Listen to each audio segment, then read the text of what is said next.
welcome to ABA Inside Track, the podcast that's like reading in your car, but safer. I'm your host, Robert Perry Cruz, and with me as always are my fabulous co-hosts. Hey, Rob, it's me, Diana. And it's me, your lovable pal, Jackie. Oh boy, everybody. It's so nice to be back in the ABA Inside Track studio in the new year.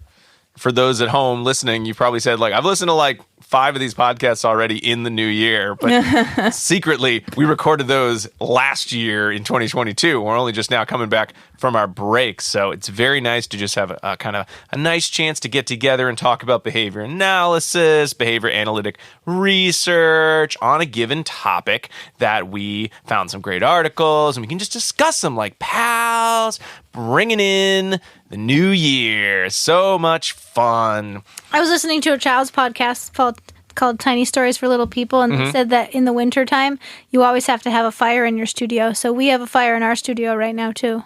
Oh, yeah. It's so toasty. It's really well ventilated, I'm sure, from the pictures, yeah. So we will be discussing just an us topic this week, and this is a listener request topic because Diana and I looked at this topic. Diana blamed me and said, I picked this topic. I said, I think it was Jackie that picked this topic, but nobody could remember the origin of our topic, which is precision teaching. A listener request. Okay. Something that we've never talked about before, and we don't know a ton about. Great. Yeah. So it's a time for us to learn, a time for us to question. There'll probably be a part 2 of this at some point when we invite on someone that is a guest or an expert in precision teaching. But this is just our getting our toes wet.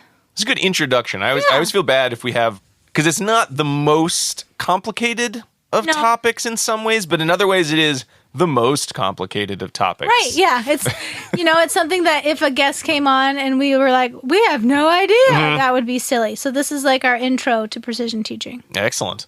So we'll be talking about what precision teaching is, and we will be pulling from a lot of articles that sort of either give summaries or that came from BAP's special issue on precision teaching, which is always nice for those special issues. But as you'll hear about, some of them feel like precision teaching is almost an afterthought in the development of the research. So I think precision teaching, one of the things that I know I learned about it was that it is not, when we think of sort of like treatments, we think of, discrete trial training. That's the whole show. And precision teaching is more like, like an appetizer, or it's an add-on. It's like an expansion pack to your treatment video game. It can be anything. It can be almost anything your heart desires. Right? DLC. It's a system. It's not procedures. And that was something that was highlighted very strongly in my article, that it's not a set of procedures.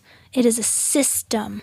And there's critical features of that system that can't change, but then other things can. Yes. So let's talk about what we'll be discussing, and then we'll get into the who's, the how's, the what's, and the whys of precision teaching. Diana, what 4 articles that we'll be discussing tonight? All right. You are right in that you said we have 4 articles to talk about today. Well, I'm glad I was right. Yep, you're already otherwise, on what did I read and what did I take notes on? The right track. The first one is an overview article, and it's titled The Precision Teaching System, a synthesized definition, concept analysis, and process. That was written by Evans, Bulla, and Kita, and published in Behavior Analysis and Practice 2021. Then we have some applications that we will review. The first is an article titled Implementation of Frequency Building and Precision Teaching to Teach Sight Words via Synchronous Learning, a Case Study, by Dietrich and Lee, published in Behavior Analysis and Practice 2022. Then, the implementation of precision teaching for the improvement of academic skills, a systematic review of the literature over 30 years, by McTiernan, McCoy, Mendonca, Leiden, and Diffley. And that was published in Behavioral Interventions 2022. Everybody's jumping on. And finally, an article titled Using Self-Management and Social Media to Increase Steps in Sedentary College Students, by Junaid, Bulla, Benjamin, Wind, and Nazaruk. That was in Behavior Analysis and Practice 2021. Now, I don't want to start off our episode with a bummer, but I'm sure our listeners would want to know, couldn't you have done a precision teaching article about like tap dancing or something? And you know what? You could have. We could have. Yeah. We had it in the list. It was in the short list. But I think when we were starting to review it, it both A, required a high knowledge of standard celeration charts, which we weren't sure we had, and B, a lot of understanding of what dance moves needed to be done. And that felt like a double whammy of outside of the realm of comfort. So we did sedentary students because we've done that topic before just without the precision teaching part. So we thought we'll go back to that one. But maybe in the future we'll do an all singing, all dancing podcast. Give us pizzazz. Oh my God, that would be my nightmare. Even in podcasting. We'll conjure up the spirit of Bob Fosse to join us on that episode. All right. So, Jackie, why don't you start us off with a nice overview of what precision teaching is, what it isn't, and sort of what are the key components that would let you know, am I precision teaching or am I something else? Am I just teaching? Am I just teaching? Okay. Imprecision teaching. So this is the discussion of the Evans and colleagues article from 2021. In full disclosure, I don't know anything about precision teaching. So these Well, now you do. Yeah, so now I do. But those 4 articles, I think, were the first 4 articles that I have ever read fully on precision teaching in my entire behavior analytic career. Yeah. So I had heard about precision teaching, right? I hear it, right? Mm-hmm. It's a buzz. It's a buzzword. I hear it around. I know what the standard celeration chart is. I briefly learned about it when I took the BCBA exam back in 2006. How old are we, listeners? I know. Back in 2006, Right. when it was still on the task Well, there was list. one, like usually there's one question on there, and you're like, maybe I'll just get that one wrong. Mm-hmm. I think I probably did get it wrong. But now that it's not on the task list anymore, it's not on the 5th edition task list, I haven't really taught it to my students. We haven't really gone over it, right? It's part of the Cooper book that we don't really talk about, right? Because I'm not a precision teacher. None of our colleagues use precision teaching always.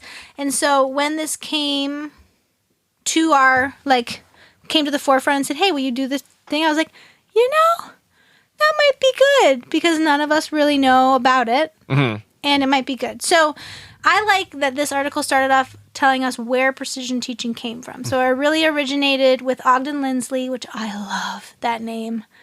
Ugh. I love that name. His works is like a big blab, but his name really great. No, I like good work too. I like his work too, but just, I don't know, something about him and just his face. I don't know. I just really like Ogden Lindsley. You need a moment? I just need we to can pause the recording, come back.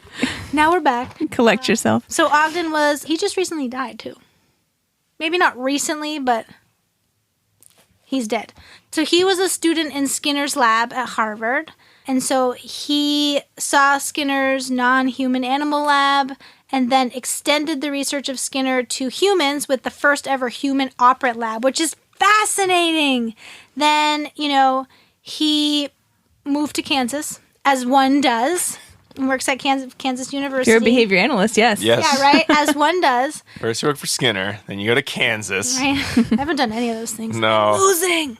And what they suggested with all the research that they're doing in this human operants lab was that behavior was very sensitive to direct observation and frequency, way better than the percentage measurements. But we all knew that, right? Yep. And so then in Kansas, along with his other colleagues, of which I don't have all of their names because there was quite many of them, they created the standard celeration chart, of which we all know and love. And so the standard celeration chart came first, and then ultimately precision teaching came after. Because they needed to do something with their standard celeration Right? chart. I love this, but what can we do? So originally, they don't say it in this beginning part, but they say it later on down the line. It would have been helpful in the front part, because I still, when I'm reading this introduction, I'm not sure what precision teaching is. Yeah. Right? They did really backload their article about what is precision teaching. And then I'm like, I still don't know, Let but me tell I you do a know now. story. Yeah, you got the anecdote about the creation of, and then... But I still don't know, yeah. But there's a reason why, I think. And so precision teaching was created specifically for the classroom first, originally. So if you're looking at all of the original precision teaching articles, they're talking about pupils and curriculum and classroom. But that's not the precision teaching of today. Just want to put that out there.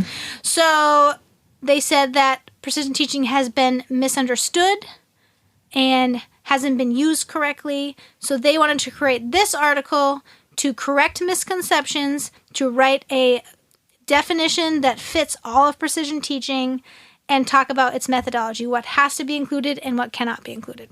And they did do that. A lot of variations on how one could use precision teaching. They That was very to exciting. correct all of the misconceptions. Well, they did it. They did a really good job of that. They did. So they really needed to figure out what the precise definition. So they did 3 steps. They called this the process.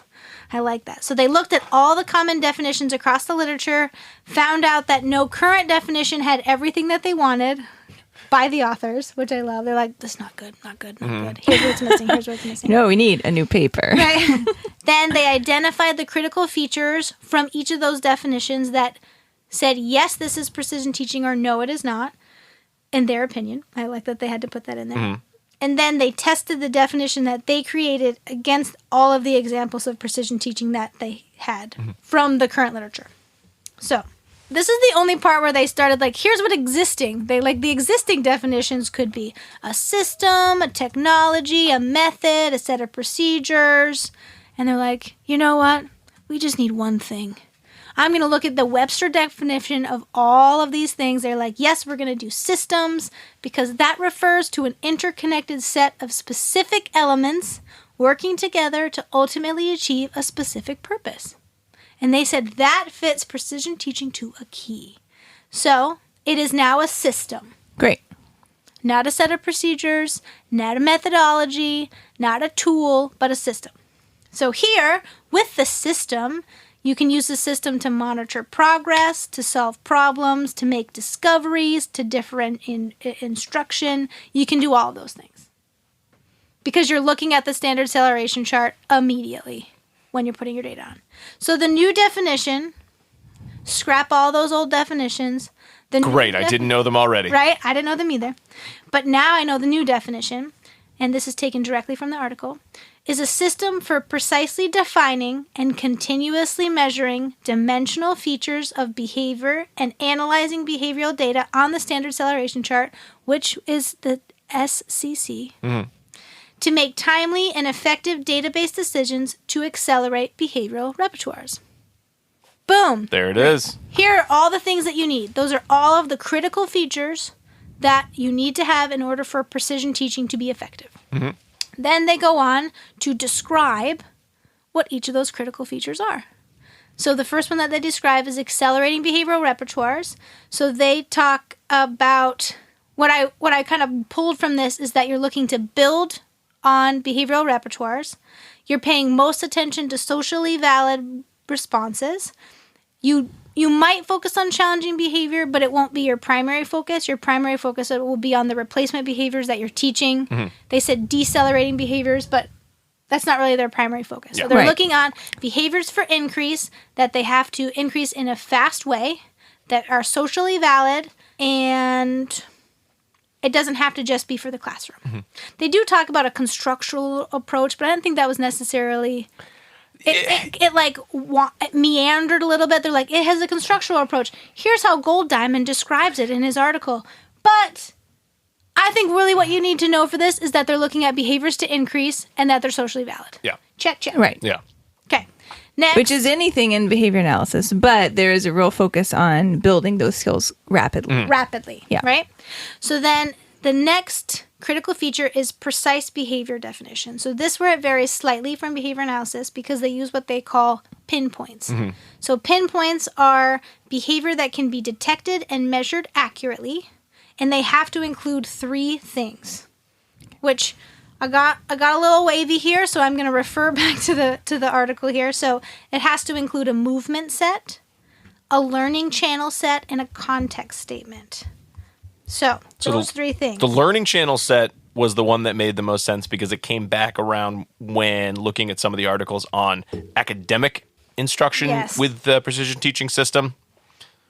Right. The other 2, So you got defined at various points. right. So a movement cycle is basically where you can specifically label the beginning of a behavior, the middle of the behavior, and the end of a behavior or the end of a response, right? So that's what the movement cycle is. And it's usually, they say, you are pinpointing a behavior that is occurring in time and you can pinpoint where the end, the middle, and the beginning is. They Okay, backwards. great. Right? And so usually they talk about those they contain movement, they have to be repeatable, and they have to be precise in order for this to be including here. And then they said they usually talk about it as in the third person, which seems funny, but that's fine. Third person. And they said that it's usually a verb and a noun, like reads word, or greets driver, runs mile, raises hand, kicks soccer ball. So that's the movement set. You're using this third person. You're specifically, I'm going to use the pinpoint because that's what they talk about, pinpointing the behavior of this movement set.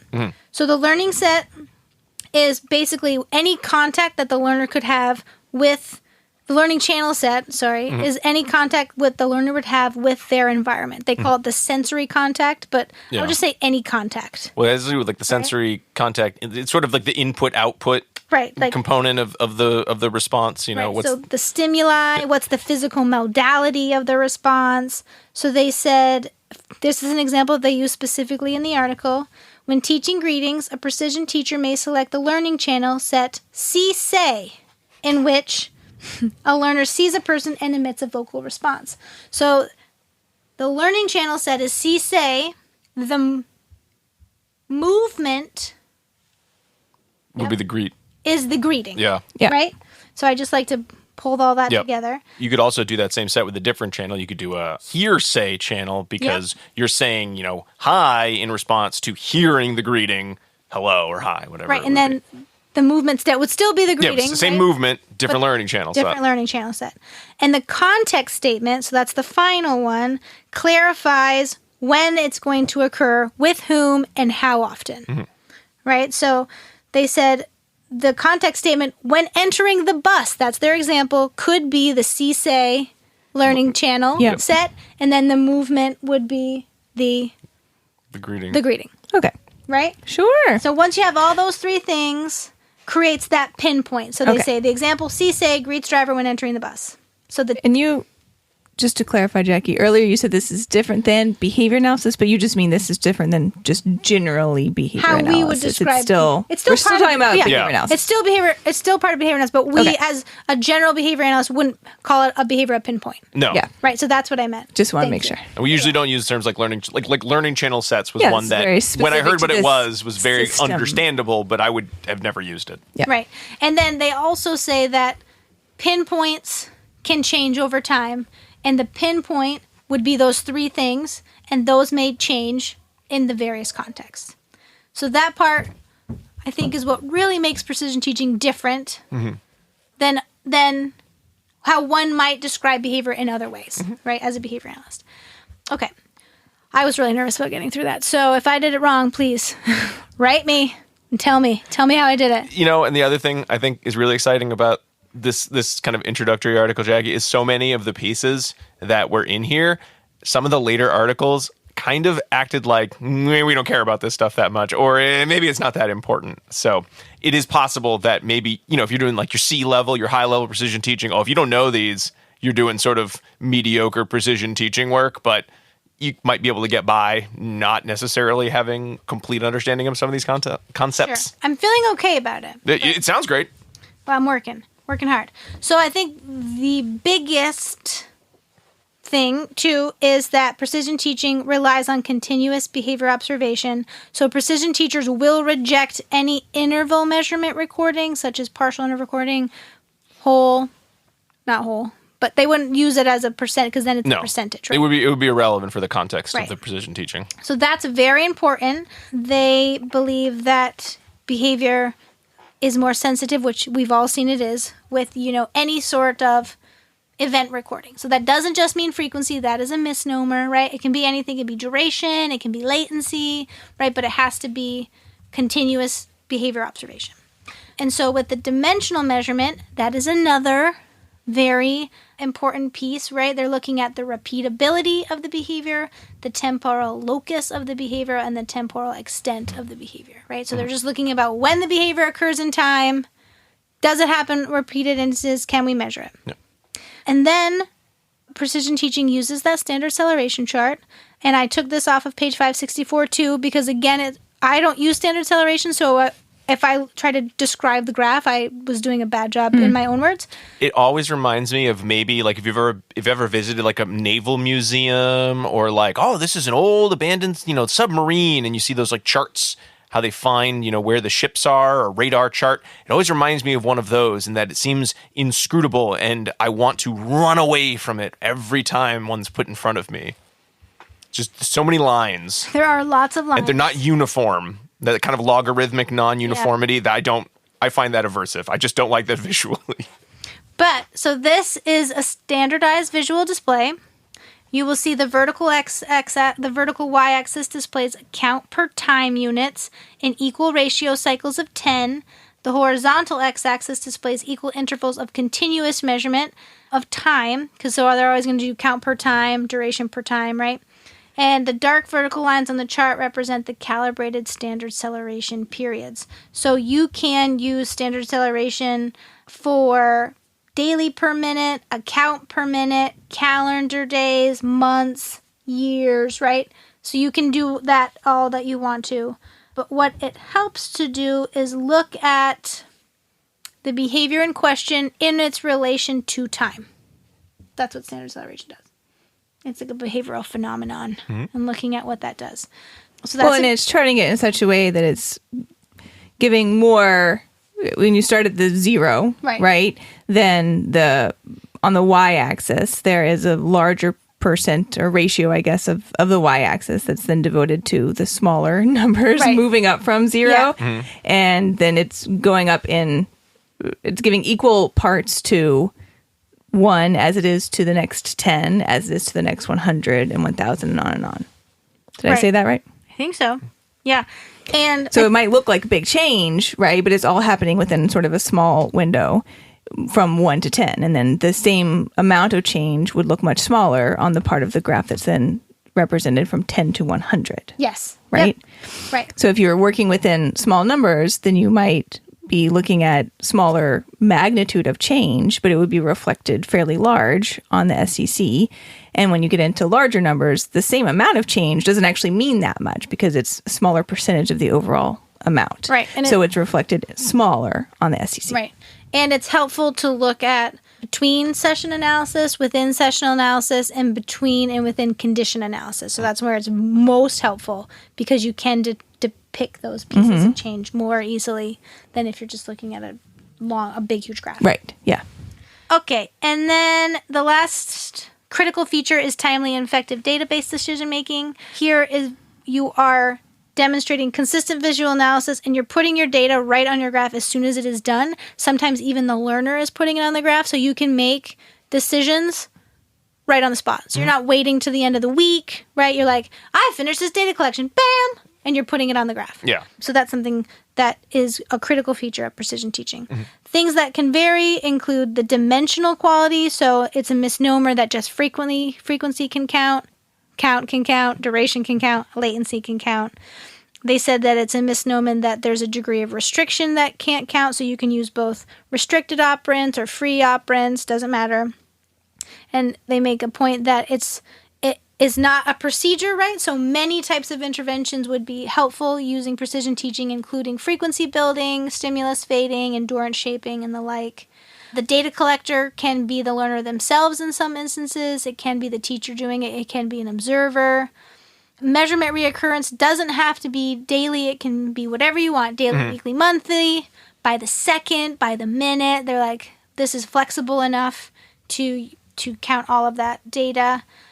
Again, same with measurement reoccurrence. That can also be, the decision making can be anyone. I love that. They're like, the learner, the technician, the PCBA can make a decision because the data are collected and analyzed at that moment. So if you see a change in the data at that moment, then you can quickly make a change for your learner, because you're looking for the acceleration of the behavior. Counting time. Like that. I like that idea. Yeah, I love that. I'd love to see it in action. And so they said that the counting time can be from seconds to daily. Again, it doesn't have to be restricted. And I love that they're like the domain. It doesn't just have to be kids. It can work with everyone. It can work with adults. It can work with ballet students. I love that they were like, don't restrict yourself, guys. It can work across all domains. So I liked that. Yeah. And then, again, the behavior pinpointed. It can be any behavior, right? That is repeatable and can be measured using constant observation. So then they talk about those things, and then they give us an example. When they looked at all of the data, they looked at what are the steps of precision teaching. So they said the first one is to pinpoint. Get that behavior. Figure out those 3 things that you need. Then you're going to arrange your instruction or practice so that you have behavior that's occurring and you can teach it and reinforce it. Then immediately you're going to chart that data, analyze it, decide what you're going to do, and then try again. I like that. So it's 5 steps. Pinpoint, arrange, instruction, or practice, chart, decide, then try again, and then just keep going until you get what you want. I like that. And one other thing I love about this, they have a table in here. It's like common steps of precision teaching. There's like 6, 4, but they're all the same. It's like try again. That's the end one. Try again. So I like that. And another thing that's nice about this article, I think, is if you needed help figuring out what examples of precision teaching would be and non-examples of precision teaching, they have really nice tables. So table 5 are examples of precision teaching, including the critical features that are present, and table 6 are the non-examples of precision teaching, where they look at the critical features that are present and ones that are absent. Nice. So I really like that. If you were like, I'm confused, that really helped me. Yeah, it was nice. This was a really good overview. I think it went into a lot of factors that, whether you want to know as much as you can about it, whether you just want to know what it is, and I don't really care what it isn't, but I found, like you, Jackie, I found that sort of knowing what it isn't or what examples would not fall into the same category as precision teaching to be more helpful in sort of refining exactly what I was supposed to be thinking of when I think of precision teaching. Because I really wasn't thinking of anything. I was thinking of the standard celeration chart, and then I'd go, ugh. Yeah. That's what I was doing. But this helped. This helped me kind of be less, ugh, and be like, oh, like that.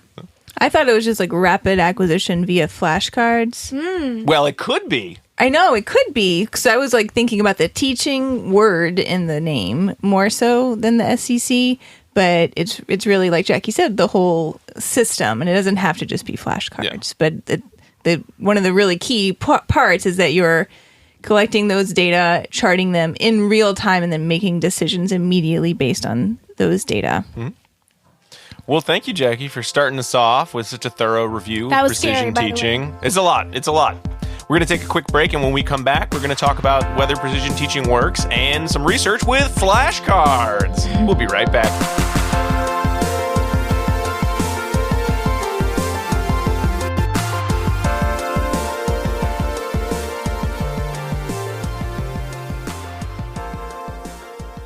Do you want to be a BCBA? Sure, we all do.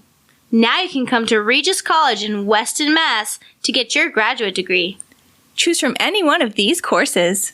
Masters of Science in Applied Behavior Analysis. Masters of Science in Special Education. Dual degree in Special Ed and ABA. Or be eligible for your postmaster's certificate. You can complete your degree and be ready to sit for the exam in 2 years. And our 2017 grads had a 100% pass rate on the BACB exam. Come enjoy practicum placement support, ethics mini handbooks, PhD-level professors, small class sizes, and a service trip to Iceland. If interested, don't delay. Supplies are limited. Learn more at regiscollege.edu. Again, that's www.regiscollege.edu, regiscollege.edu. One more time, www.regiscollege.edu. See you there!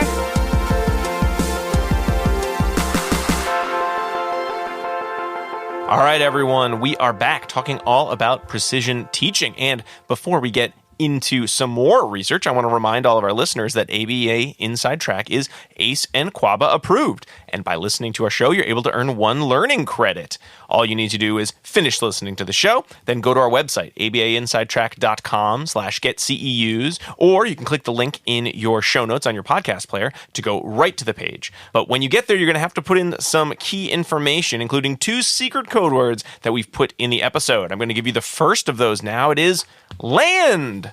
L-A-N-D. It's like the ground, or refers to another area. Maybe if you're on a boat, you might be looking for land. Refer to your favorite ride at Disney World, Rob. Living with the land. Living with the land. That is a great ride. It's air conditioned. It's very slow. It's a boat. They sing a little song. Ironically, it's on a boat. It's on a boat, but it's about the land. Yeah. You go through a greenhouse. Very exciting. Yeah, you can see how they're growing like hydroponic vegetables and stuff at Disney World. They've always got like a hidden Mickey watermelon in there. That's very cool. Land.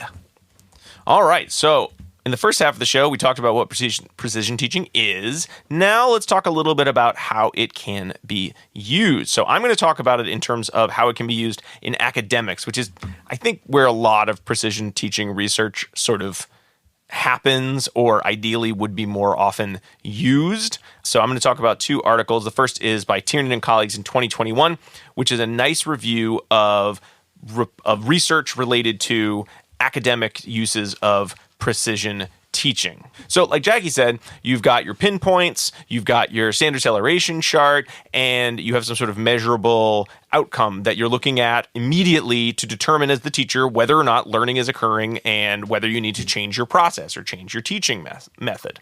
You have your channel set, your sensory modalities and all that, and you're using that to sort of get a sense of how much celeration is there for the learner, or potentially deceleration. You're also paying attention to other factors, standard celeration chart like bounce, which is really just like the variability from performance to performance. It is exactly what it sounds like.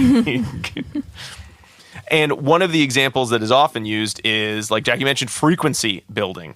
And this, I think, is sort of what I always think of when I think of precision teaching, or what I was sort of thinking of was just that idea of we're going to do a short, timed trial of some sort of academic behavior, and I'll give you immediate feedback. And after a minute, I'll write down how many you got right and how many you got wrong. And then I'll look at your celeration chart, and then I'll say, do I just keep doing this, or do I do something else? There's, I think, a fairly famous video clip from Kent Johnson in Morningside Academy, which is where I've always heard about precision teaching being associated with, and that's exactly what they do in that video. I'm going to give you a minute. We're going to go through these cards. Yeah. So that might be where we all get that perception from. Yeah. And again, a lot of the studies from like the 70s and like early 90s looked at frequency building and precision teaching and said, yes, this is super effective. Some of the studies, it was a Beck and Clement study in the 79 that said the kids doing precision teaching, I think it was mostly in the kind of frequency building sort of modality, said, well, these kids are outperforming their students not doing precision teaching in all, reading and spelling and math. There was a later study in 92 by Johnson and Lang that said the students gained 2.5 years of growth for every year of precision teaching instruction in reading and 3 in math. And that was based on standardized it's not logarithmic. tests. Well, I think they were looking at a couple different measures of that. I'm just kidding. So the study itself was really kind of trying to look at PT in academic instruction, and then kind of comparing it, the studies that were, out there recently to sort of the standards in the What Works Clearinghouse, which again, when you're talking about academics, you really want to be looking at, there's so many different standards you can judge whether research is good or not good research, other than my favorite, which is this was reading and read really well, or this was a boring study, which is, but you could look at it all sorts of ways. Did it use a group design, a single subject design? Did it have this much IOA or procedural integrity checks? But when you're talking academics, you're usually talking about the What Works Clearinghouse standards, because that's where most teachers are going to get this information. It's the standard for standards, really. Yeah. Yes. There you go. So they were looking at the standards related to this and looking at 28 different studies with 1,074 participants. Again, most of the studies and most of the research on precision teaching did, in academic areas at least, did look at students who didn't have any sort of diagnosis. So there are only 2% of all those 1,000 participants that were noted as having, being autistic or emotional behavior disorder, ADHD, traumatic brain injury, Down syndrome, and all of the participants were between ages of 5 to 17, which which is usually when you're doing most of your academic instruction. Some percentage of them were in regular classrooms, though about 40% of them were in separate classrooms, so small group and individual. So most precision teaching is sort of done outside of the regular education classroom. Again, while 25% of the studies did have teachers implementing precision teaching, which is pretty cool, most of the studies were done by like a researcher or some sort of TA with researcher pairing. But they looked at reading, they looked at math, they looked at writing, most of them looking at acquisition or maintenance. Some of them looked at endurance, so like how long would the students continue on with a certain task. Frequency building was sort of the more popular. It was about 57% of the studies they looked at used a frequency building technique like flashcards, worksheets, math facts, reading passages, looking at writing samples. Some looked at things like self-charting, but most of them were sort of, like you were describing, Jackie, the idea of we did a skill and then the researcher wrote it down on the standard celeration chart and then made a decision. So of these various studies, of the 28 total studies, there were about 6 that met all the What Works Clearinghouse standards without any reservations. 1 that met with reservations. So, not bad. About half the studies, not half, sorry. There's like an okay percentage that met all of the standards, which isn't always, usually is the case. It's a fairly stringent set of standards. Yeah, that's very quite good. stringent. Yes. So there definitely have been some studies that everyone can agree were good studies. And the skills included things like letter sounds, blending and segmenting. So that's like when you put letter sounds together, when you break letter sounds apart, say for spelling, reading words, doing multiplication, addition, subtraction, and division problems. 1 did money. 3 did writing type activities where they wrote word sequences or wrote simple sentences. 1 did identification of capitalization, which I was excited because that was what I was thinking. I wonder if anyone did editing work. And yes, they did identifying capital letters or where capital letters should be, where punctuation should be. Most of the studies used sort of like a 1-minute count time. It seemed like if the children were younger, so like 5 to 7 years old, they'd use shorter counts to sort of measure how the students were doing during their monitoring phases. Sometimes when the students had other diagnoses that might impair cognition. And overall, you saw positive results in improving whatever the targeted academic skill.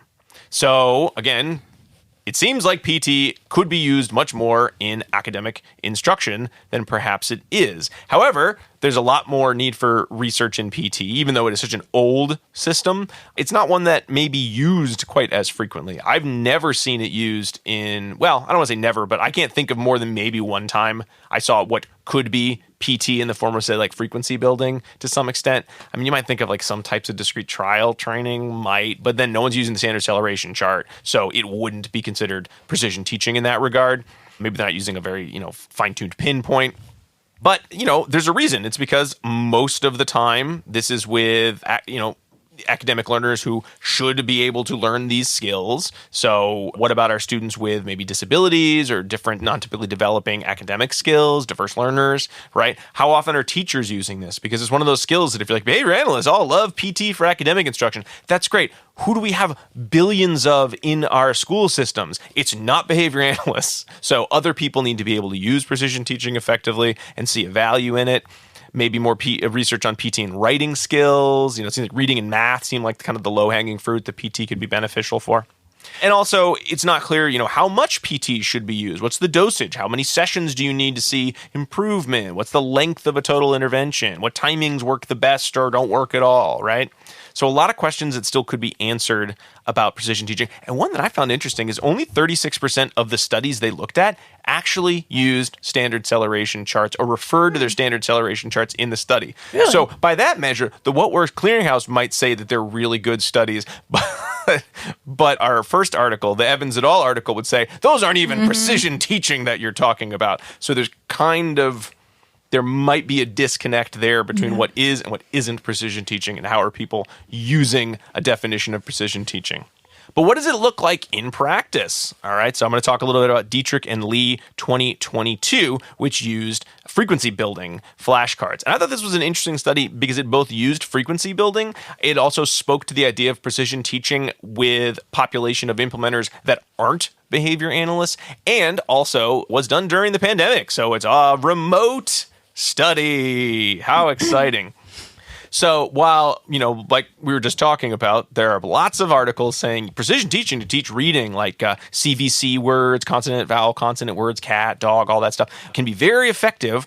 There haven't been any looking at reading sight words over Zoom using precision teaching, and also where the parents have been the primary implementer of precision teaching. Now, again, looking at the Evans article, we might say when we get into the procedure that the parents weren't actually doing precision teaching. They just did frequency building, and then the behavior analyst over the camera did the precision teaching part. And they might even say it wasn't that tight a precision teaching because the feedback portion of it was not immediate.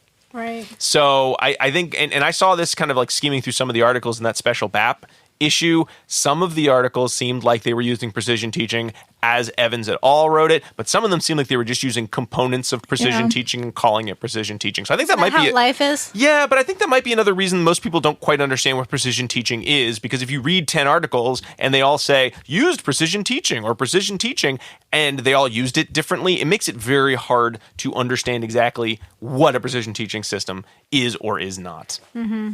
But we'll just talk about what it was in this context. So we had 4 neurotypical 5-year-olds and their caregivers who had minimal experience teaching sight words. Some of them were doing synchronous pre-K learning. One wasn't even in school yet. And they just got a big old pack of flashcards, the Dolch sight words, which are the words that, every first grader should know or every kindergartner should know. And they were just looking at, what's the rate of correct and incorrect responses? And you're going to put it on your standard celeration chart, right? And I was so excited because I thought, wow, they're going to teach the parents to use a standard celeration chart. There's hope for me yet. They didn't teach the parents to do that. So maybe there's no hope. I'm so sad. And really, the primary researcher would do the precision teaching part in terms of looking at the results, graphing it, and then setting goals for the participants in terms of whether they should continue with the flashcards as is, whether they should add more flashcards. All the families started with the same, 23 flashcards, and then they'd add more as they showed an improvement in their fluency. One thing that I think is interesting about precision teaching and always makes me wonder why it's not used more is that idea of fluency as an important academic measure. And there's lots of research talking about fluency, so the ability to engage in a skill quickly, a kind of efficiency of responding. Mm-hmm. Is helpful because once you can fluently respond to some of the basic information, it makes it easier to do the more complicated information or to use the information that you now have to solve more complex problems. So it always feels like these should be skills that everyone should learn to do fluently. As we've talked in other articles on academics, sometimes we don't do that in our public school system, and that is a shame. So the goal here was to look at that fluency. How quickly in these sort of these shorter timings could the kids read the flashcards, and then they'd have the 2 piles, one where the students were correct, one where they were wrong. They give them feedback on the ones they were wrong, and then the parents would write that information down in a Google form, send it to the researcher. The researcher would graph it on the standard celeration chart, and then they would give the parents the feedback as to what they should do next. So there's a little bit of a delay, definitely not immediate feedback in terms of what the children were doing and then what the implementers of the training should do. The other piece here was it was sort of a package intervention. They added a reinforcement component. So if the kids met the goal that had been set based on the standard celeration chart or based on sort of the initial goal that had been set for them, then they got a reinforcer. They got like a toy or something like that. And if they didn't get it, they could try again, or they could take a break and they could keep going until they either got the reinforcer or they said, I don't want to do this flashcard task any longer. The initial goals really had to do more with I want the students to reach some number of words per minute read within 3 months so that they're above where they would be from their first grade when they're first grade the next year. And then they would just set different goals by looking at their level of performance. They were sort of weekly goals. It was a CSAY channel. The students saw the flashcard and they said the word out loud as quickly as they can, or skip it if unable. And then the caregivers just wrote down how many right, how many wrong, and sent it away on a Google form. The training for doing the flashcard procedure was pretty easy. No problems there. And then they sort of just looked at celeration charts. And this is where the results were sort of hard to read, because one of the challenges when looking at the celeration chart was if you're looking moment to moment, which is what you're using precision teaching for, then you should see either celeration or deceleration. Yeah. And if you're seeing celeration, you're doing it right. If you see deceleration, you're doing it wrong. You should do it differently. You need to do it differently. Right? It's not wrong, but differently. Yes. But a lot of the ways that the results were calculated really looked at sort of single subject design methodology, which doesn't really lend itself well to the rapid changes that could occur in precision teaching. So while the researcher would talk about how there were these great, accelerations for all of the children at various times, when you actually look at sort of, what we think of as our baseline to treatment, the results weren't that great for two of the students. Two of the students did really well. Good acceleration. Two did poorly. And there would be a lot of bounce because they sort of just keep adding in flashcards. And of course, if you add a bunch of new words, the students will do poorly. And then there's sort of a rate of acceleration you should see in precision teaching, which if you just look at sort of these like amalgamated means, the kids, none of them made that acceleration. So it almost makes it seem like precision teaching and this reinforcement contingency was a whole wash. But then when you look at the standard celeration charts, you look at where the students were at reading the words at the beginning and at the end, there definitely was a lot of growth for all the participants. So that also brought me to the idea of how do you best report some of the research you'd see in precision teaching? Because I think when you're looking at, say, like means from baseline to means to treatment, the averages might not be that good because you're not necessarily accelerating at the same rate throughout the entire treatment, especially if you're adding more words or more flashcards or novel flashcards. It's going to kind of wash out those first 2 or 3 sessions with the new words. There might be an acceleration, but it's going to be very slow because there are a lot of new words. I don't know. It seemed like there were a lot of methodological issues that made it very hard for me to understand how effective this was. They did say things like, well, maybe the reinforcement wasn't that important, but maybe it was because one of the parents did it wrong throughout. They decided they wanted to do tokens so the kid would earn something at the end of the week. That kid didn't do quite as well. Another kid didn't do well because the parents went on vacation a lot, so they didn't get as much opportunity to practice the flashcards in terms of their frequency building. So in the end, it was kind of an interesting exploration of what frequency building with some precision teaching could look like. But I don't know if it was exactly precision teaching based on the Evans study, because again, there wasn't that immediate feedback. It was this sort of like process that would occur. It seemed like the reinforcement at the end was the piece that the researcher was hanging their hat on, as this is what's going to be the key component. Was it just practice effects when you're sort of just looking at the overall rates? So I don't know. It was an interesting example, but I also would be curious, like, well, what if could you teach the parents to do the standard celeration chart so they could run this frequently? And one of the common complaints with the parents, though, was, I can't run this as many times as you want me to run this. So maybe some of these skills are going to be very challenging to teach the parents at home who can't put the amount of repetition that might need to be in a precision teaching system when they're just at home with their child. And maybe they shouldn't, maybe they should. That's a different debate. And those are under pandemic conditions where Right. you were home with your child. Yeah, where were you going? You were home all day. But you might be working too, right? Yes, Like, yes. say, You had we things were to doing do. a Some of us lot were of also other trying You had things. things to to work. do. Doing many other things. But they wanted them to run it 5 times a day, Yeah. And that wasn't happening for most of the parents. Some of them would get there sometimes. which is but very not all the time. understandable. Yeah. Yeah. Did they have a chart of like total mastered words? No, That would also give you an indicator of Yeah, that would what be actually nice. Yeah. happened. During No, they were looking at fluency only, so they didn't really talk about how many words were taught. They just kept adding more in, and they'd say, when we added them in, the acceleration right, dropped. which makes sense. So then you do kind of wonder if this display of the data are capturing everything you need to know about the effectiveness of the treatment. I did get a sense from the BAP special issue that perhaps they were starting to wonder, like, can we even get enough precision teaching research articles to fill an entire special issue? They did it. Yeah. But I don't know if it gets as much attention as maybe it deserves from the field at large. I'll reserve my thoughts for the end. Oh, okay. You done? Yep. Okay. Give us a new spin on precision All teaching. right. Diana. So my article was interesting. It was the Junaid article, and I love that last name. Oh yeah. Junaid. I looked it up to make sure I was saying it correctly. They were looking at increasing the number of steps per day that were engaged in by 4 different college students who the researchers labeled as sedentary. And in this article, it fits within the precision teaching oeuvre in that milieu. I love that word. in that they were charting the data and providing feedback using the standard celeration chart. It did not have the fluency skill building components of the article that Rob just reviewed. But they wanted to make sure that we know that everybody should be working on increasing their physical activity. It's very good for your health. And a lot of us aren't meeting the probable necessary number of steps per day, even though that is a generally fairly easy way to build an additional physical activity into our daily lives. College students are not immune to this either. They are often more sedentary than they probably should be, and they said 40 to 50% of college students probably were getting fewer steps per day than they might need to. I wrote in probably because they were studying. Or this is their one time in their life when they have no responsibility and they can just watch TV, play video games, and nap.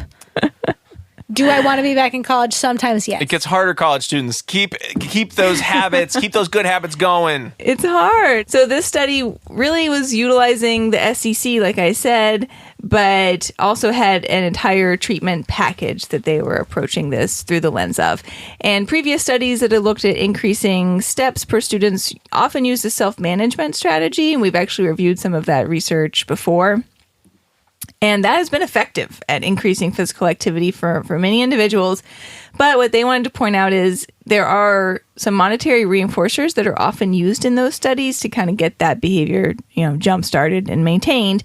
And even though they're small, like $5 a week gift card or something like that, that really could add up over time. If you were to continue a study like that over the course of a year, you would be looking at $260 per person. And, where is this money coming from? We don't necessarily have this money, and studies aren't usually maintaining that level of reinforcement for that long.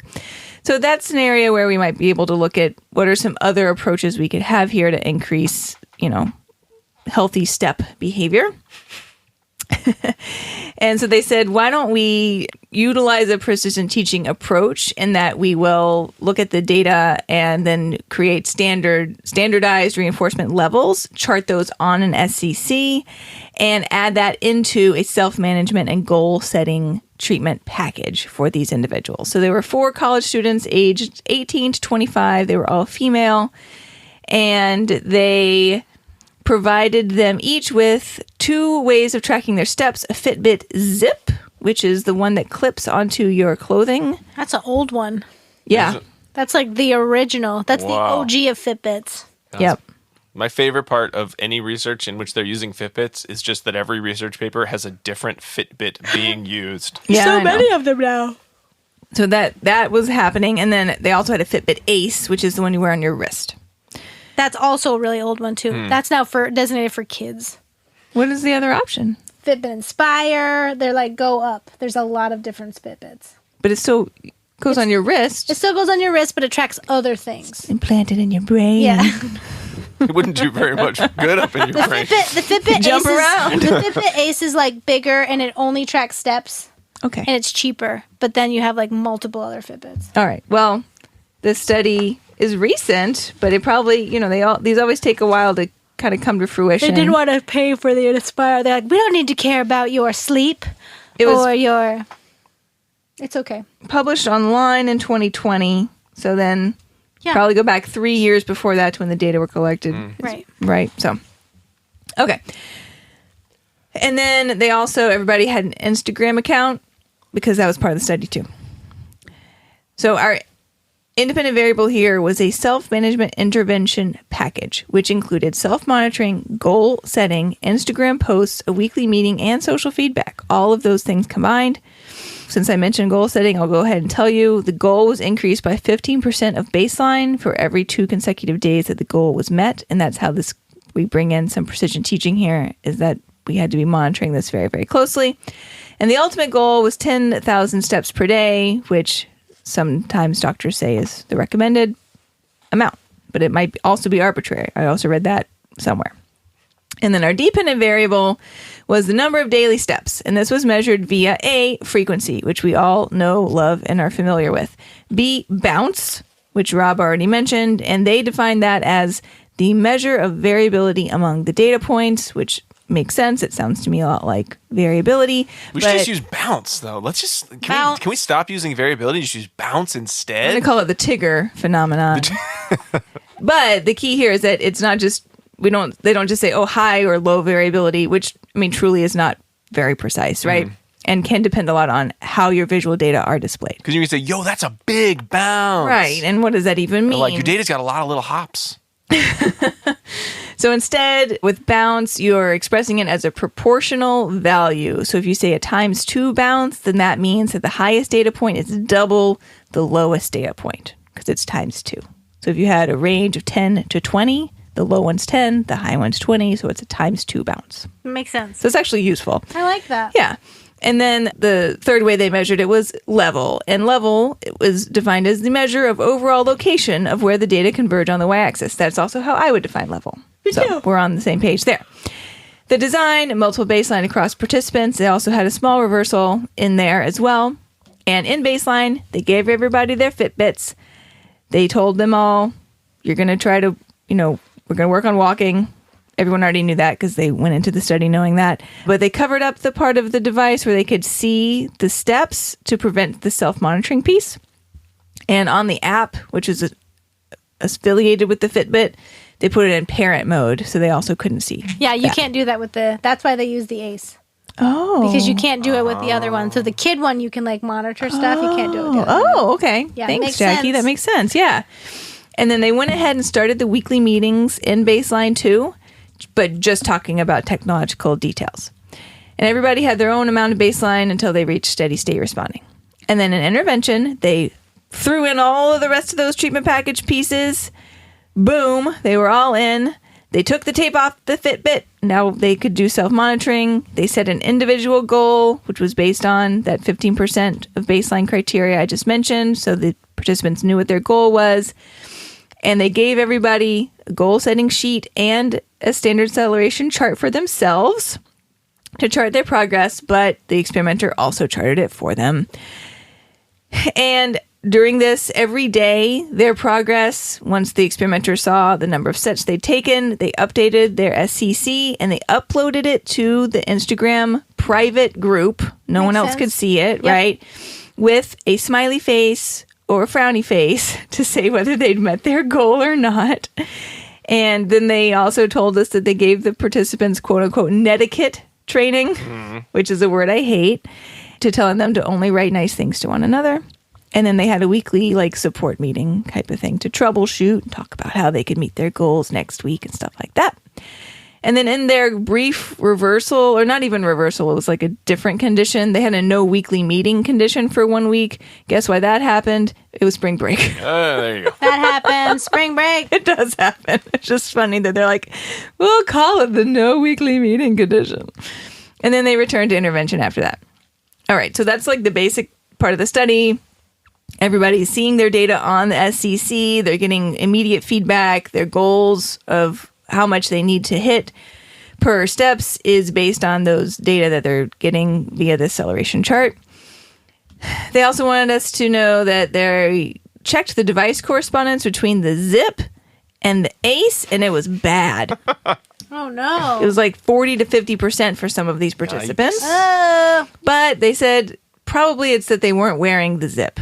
Yeah, that could happen. Yeah. And then that's what the participants said at the end, too. So then they're like, oh, well, why did we bother trying to do that correspondence? That was their only means of trying to get, kind of like IOA. And then they did a social validity survey, also not particularly great, to tell you the truth. 3 out of 4 did not find the Instagram post helpful, but it was a package, so, And then 2 out of 4 did not feel that they found the study overall effective. One was neutral, one was negative. Ooh. I know. Wow. But when we look at the results actually did look that the treatment was effective for 3 out of 4 of the participants. So one of them, sort of the neutral one, her results did look pretty good as well. I didn't even tell you our participants' names. It was Jatika, Kiara, Frick, and Erica, which Frick makes me wonder if they named themselves, right? Sometimes you ask the participants to provide their own pseudonyms, just because I would be sort of surprised. That would be a weird one. If the experimenters chose that one. But maybe they did. I don't know. For Jatika, Kiara, and Frick, they all saw increases in their score increases in their level of steps during intervention, and often met the daily criteria that they had in place. Kiara, in particular, had low bounce in her data. During the no weekly meeting, it was lower Many of them did not meet their goals for that week, but It's their lay down week. it's not only because they didn't have a weekly meeting, it's because they were on spring break. Because they were on spring Yeah. break Right. and they were outside their schedule. I know that They during did my not. Christmas break, I did not move. Right. My watch was like, bing, bing, bing. Are you going to get up? And I'm like, no, watch, no. Are you still watching Netflix? Yeah. I'm still watching Netflix. No. So they kind of glossed over that. They're like, oh yeah, look at this. But to me, it was obvious that their routines had changed. It's tough when your trip to Cancun really just, confounds your Right? awesome You're results. like throwing that Fitbit zip in the ocean. So Well, it's old and crummy with. yeah. And then, so like I said, Frick did see increases during the intervention, but she did not meet her goal she did not get to her goal that often. And then Erica did not really show functional control with her level of change. And she was the one that noted in her social validity survey that she didn't think this was actually particularly effective. And I hate to be this person, but in the celeration chart, they've drawn some lines on it for an MBL. And if you're out there and you're attempting to make graphs with Excel, I know how challenging it is. I just want to give you one clue. If your line is crooked, as you start to draw that line, you can actually hold down Control, Game changer. and it will straighten the line for you. It's such a game changer. I remember one Yeah. time being like, meh. I'm like moving my mouse like a tiny Right? bit. You're like not breathing. And then you do it like, "Bleh," and then Yeah. you have to try again. Oh yeah, hours. Yes. Yeah. So that will help everybody out. I believe I wrote down Control Shift, but I actually believe it's only Control. You have to only hold down Control. Control while you're dragging the line, and it will automatically make that a straight line for you. So the focus of this study was not really, to me, like precision teaching, No. but they did utilize the SCC, and they didn't get a ton of, negative. They didn't get negative feedback about its use, although it was mostly part of that Instagram posting piece, and that was the part that folks said they didn't really need in the study. So it may have ended up being a superfluous component. We don't know. We would need to do a component analysis to Right. really tell. There were some limitations. That device agreement piece was super low. They noted that the participants did not set their own goals. And I thought that is a good point. That could be an area for future research. They didn't look specifically at posts and comments, like how much did they encourage one another on Instagram. And so that also could be something to look at in the future. But their main focus here was that they were trying to find something that would be cost effective. Yeah. And this was overall cost effective. It was definitely cost effective, and it was overall effective for 3 out of 4 of the participants. So that is what we know. All right. Woo! So a lot of uses of precision teaching, whether it was bolted on to a different study, whether it was actually precision teaching based on the definition we started with. There's a lot of room to kind of continue looking at precision teaching in the future. And I do hope that now that we've done this introductory episode, I would love to talk. Diana's shaking her head and say, "That's enough precision teaching for me." I, as someone who would like to see this process in schools, would be interested to hear more about how it could be used. What if there's any research out there coming out soon, perhaps on teaching teachers to use precision teaching? Ooh, that would be fun. very fascinating, because you'd have to teach them to use the standard celeration chart. Right. And if you can, then hopefully I also be able to learn how to You use the win. standard celeration chart. You win at life. So I'd love to see some more of that. But anyway, let's move into dissemination station. All right. So precision teaching. Diana says, no, thanks. That was fun enough. No, Diana. She doesn't. Diana was good on this review, but not as interested in learning more about precision teaching, Diana, or? I think for me, what we're really looking at here at the end of it all is conceptually systematic with what we already know works well in behavior analysis as far as teaching new skills. And that is stimulus control, prompting, reinforcement. We already know these things, right? And I think that the challenges that we often see with procedural and treatment integrity with running any of our skill acquisition programs might be seriously compounded when attempting to add in these other pieces for precision teaching. If you're trying to, like you said, Rob, like spread this out so that more people can use it. I do wonder if the complexities of it may outweigh the benefits as compared to just teaching as we already know is very effective. Jackie, how about you? What were your big fun take home points from? I'd like to know more Like, I'd like to talk to people that actually do it, and I want to know, like, is it easy to train? Right. Maybe I don't know. Right, yeah. Yeah. Is it easy to train? Is it easy to see? Like, is it really easy to take that data instantaneously when you have a child that's like a young child, like such I work with, that's running around the classroom? Like, how does that look? And like, how do you teach your technicians how to make those decisions, like on the fly? Like, ideally, I think that sounds awesome, right? I love continuous data measurement. I love that they're doing, like, making the decisions on the fly. I love that it's like real-time data. I love that they have a specific set of definitions on like what it means to define behavior and what you're looking for. I think that part fits in line with behavior analysis amazingly, right? Like, this is what we all dream would be our dream, but practically I can't see how it would work, but maybe it's because I haven't seen it. So I would like to know more. I would like to, if anyone's excited about precision teaching and actually doing it in your real life and publishing research, reach out to us, because I would love to have you on the show and talk about what that looks like and how you handle all those things. Because in my little brain, and it's a little brain, right? So it just hasn't hit those things yet. As I'm like, I have these 7 new staff that are on shift tomorrow that have never worked with a child with autism. How do I then teach them all of these very, I think, challenging skills, right? But maybe they're not. Maybe I'm just thinking about them in a not good way. Yeah. So that's where I'd want to see it. Yeah. But I think it sounds fascinating, and they might see me jump on that precision teaching bandwagon. Because it does sound dreamy. It does. But I again have more questions about, is there a benefit to precision teaching versus using other more simplified data collection systems? I think it's always hard, like I think we all said, to just teach something brand new. Is anyone going to use it if they have to learn a new skill? And is precision teaching sort of the magic ingredient in some of these package interventions that spelled the difference between success and failure? I think when we're looking at some of the academic... Is it the toy hidden inside the package cereal box? Is it what is that, chocolate? Kinder Egg? Yeah, the Kinder Egg. Egg. I was going to say Kinder Schloss. I don't know what that is, though. So is it that important a piece? And then when we look at what can be learned in research through precision teaching, does it always correlate to, look at these improvements in fluency? This led to increases in other, socially valid and meaningful measurement systems. Because again, it's awesome when a child can rapidly and fluently do addition problems, but does that always lead to, and now they're better in all aspects of math performance, word problems, or other like kind of quantity type, matching activities? Are they related? How are they related? How are they not related? Right. So that would be something I'd be curious in looking at, in addition to some of the, the training needs to use precision teaching in the future. Okay. All right. And finally, our last segment. It's a new segment for 2023. Because now we're coming into pairings. Can I do that?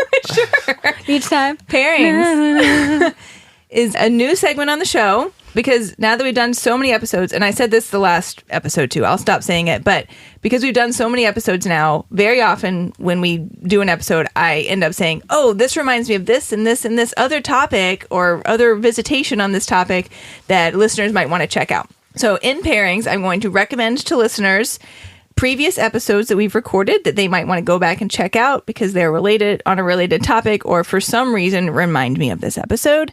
But also, I'm going to recommend to everyone a food or drink or both that they may like to enjoy while maybe reviewing the literature that we talk about on the show. Okay. Okay? Specifically precision teaching?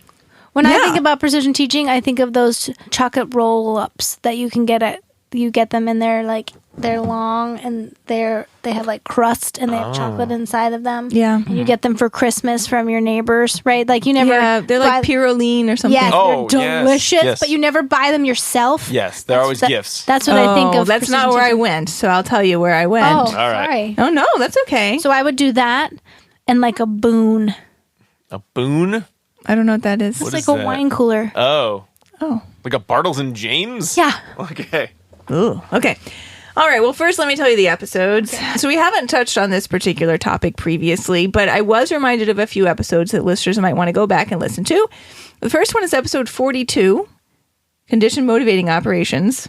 Oh, another episode that we're like, yikes. Another episode that was a listener request, and we were like, Yikes. oh, goodness I gracious. feel like that was a listener request the second week of the show, and it Yeah. took us about a year to do it. Yeah. But I've come a long way in my CMO's understanding, honestly, since that episode. We probably should revisit that one too. And maybe in 5 years' time, I'll feel that way about PT as Right. well.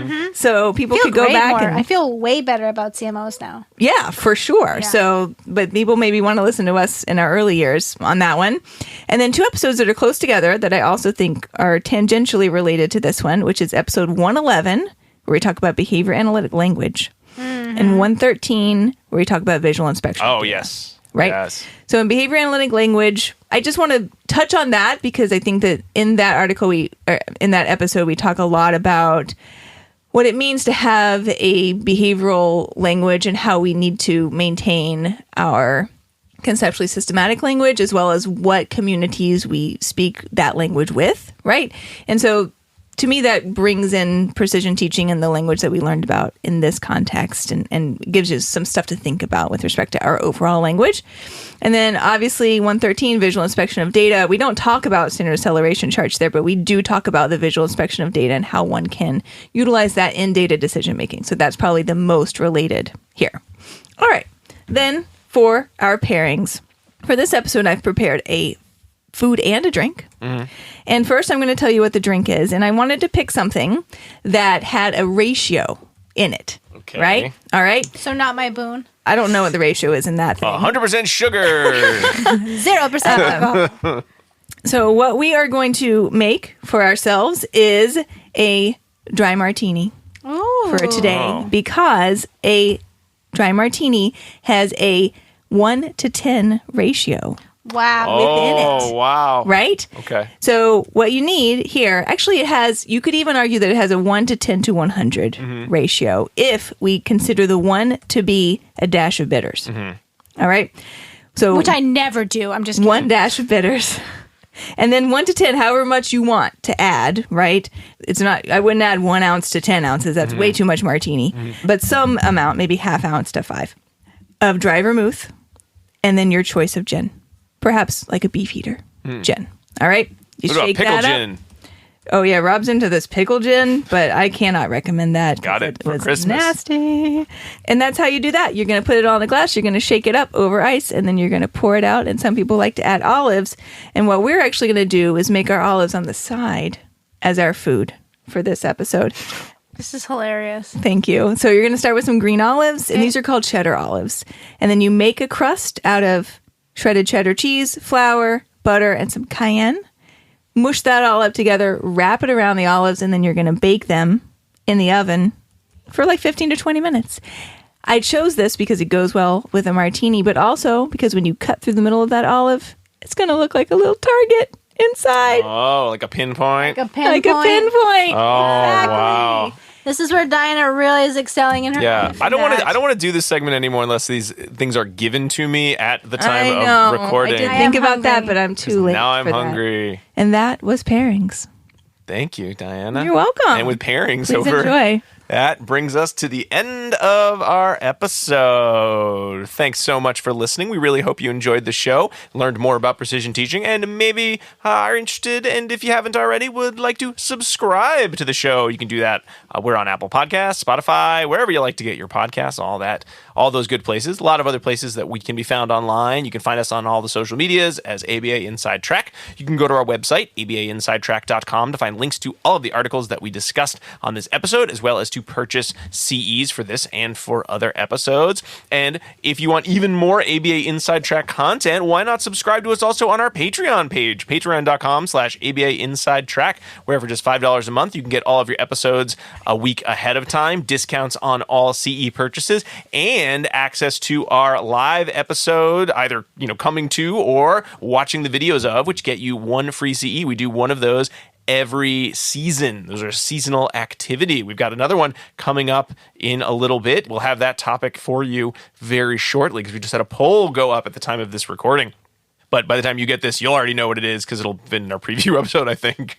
For $10 a month, you can get our extra long book club podcast, where, again, at the time of this release, you probably will have seen a preview for our recent discussion of Between Now and Dreams, a book about parenting autistic children by... I love that book.